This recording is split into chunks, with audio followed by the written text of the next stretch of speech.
right. What's up, nice man? to meet you. How you doing? All right. Nice to meet you. How you doing? What's going on? Professor Griff, Officer D.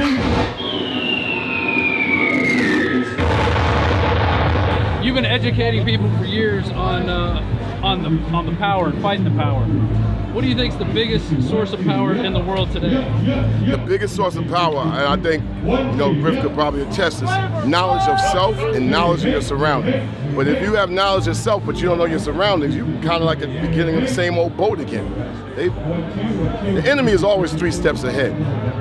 We're trying to gravitate our people to at least be a step behind because the enemy is treacherous. And they come in all shapes, forms, alien spirits. Right, and I think we just doing our part through the medium of music, and we just chose hip hop as the medium which to fight that particular battle. That's all. And we knew that once we was able to do that in hip hop, they would see it as fertile ground to go back into it, to use it to flip the people.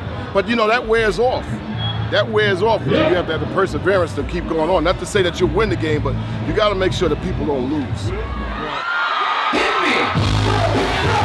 Do you have a comment on some of the current big acts out there that kind of look like they've sold their soul, and they've even admitted it in certain interviews? The big acts have never been attached to the people in the first place. That's why you don't see tours. If you did see a tour, you would never see them interact with their public anyway. It's something like it's almost like a ghost. And so one thing I think I learned from Griff is that you always got to beware of ghosting. There's a lot of ghost images when people were believed there were ghosts in the sky, the ground, some book. You gotta try to get to the physicality of something, even an enemy, and break them down to where they are as a being. They might not be a human being, but they are being, and their whole goal is to be inside you. So that's one of the things we want to use. Tell them about that recent going overseas, playing right across the way from the Rolling Stones. And then looking at the press the next day and, Well, we played right in the shadow of the Rolling Stones, and many people, this was at Glastonbury, biggest festival in the world. And, this country got all kinds of games. My crew had to go half the crew could go because we couldn't get out of the States. We played it, we made an impact. Everywhere else, of course, they acknowledged it back in the United States. Not that they didn't acknowledge, but they acknowledged everything else except for what we try to put down. I mean, simple things like, don't be a dumb smart-ass phone. Simple thing. Don't have your phone smarter than you. It's a simple thing. So if they're looking at that as being, what would you call, cultural contraband, then that lets you know where we're at in a society. The whole thing was, the New World Order was to blanket the world in a philosophy that makes everybody sheep. Right. How do you think Obama's going to fare in this? Obama on his way out. Obama was on the way out, on the way in. But it was something for those that had some kind of level of consciousness to use that time, if he's in there, to buy some time before a real enemy really comes down, or I should say a thorough enemy that don't give a like basically sending people to gas chambers legally. Obama was enough of a facade to be able to say, well, I got my senses, let me get my cipher together, my surroundings together, not fall into the hype.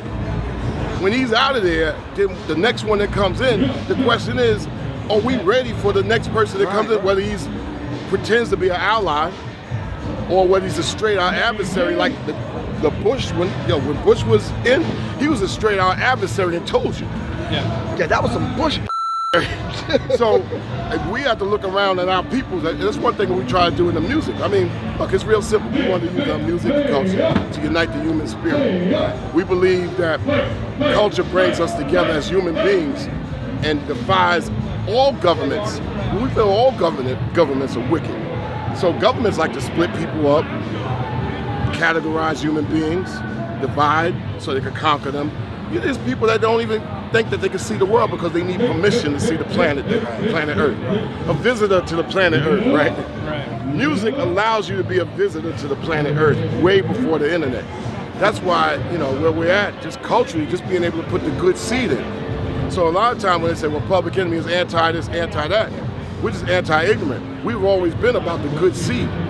So somebody has to clearly define themselves as the bearer of the bad seed and the bad fruit that go against Public Enemy. And there hasn't been anybody out there musically or even in a country that has a clear definition on why we're the bad seed and they're the good seed. You know, we are a bunch of musicians just playing harmonica. I'm glad people that have less acknowledgement getting some credit, like my man Professor Griff. And he instituted a lot of things in rap music and hip hop that were unprecedented and still not duplicated to this day. You know, and you know, it's good to see people that have worked all these years, whether it's production like Hank Shockley, Gary G. Wiz, S1Ws, everybody to be acknowledged in it, and to keep it going on. You know, people want to be appreciated for their effort. Not that everybody was looking for it. We wasn't looking for it. We came, we felt appreciative, you move on. And like I said, if we could take that one, if it was a one trophy, and we could break it in 10,000 pieces, you best believe we'd be still handing them out.